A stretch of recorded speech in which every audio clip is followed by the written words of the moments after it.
Bu ilin birinci rübündə mikromobillik vasitələrindən istifadə edənlərin sayı 344.201 nəfər olub ki, bu da ötən ilin eyni dövrü ilə müqayisədə 1,5 dəfə çoxdur. Xüsusilə yaxın məsafələrə səfərlər zamanı geniş istifadə edilən velosiped və skuterlərlə 1.345.398 kilometr yol qət edilib.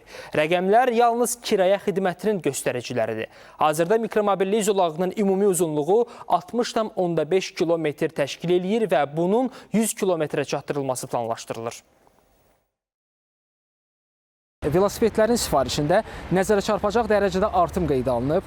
Belə ki, ötən ilin ilk rübündə velosiped 49.082 dəfə sifariş olunduğu halda bu ilin müvafiq dövründə 188.847 dəfə sifariş olunub, bu da 4 dəfə çoxdur.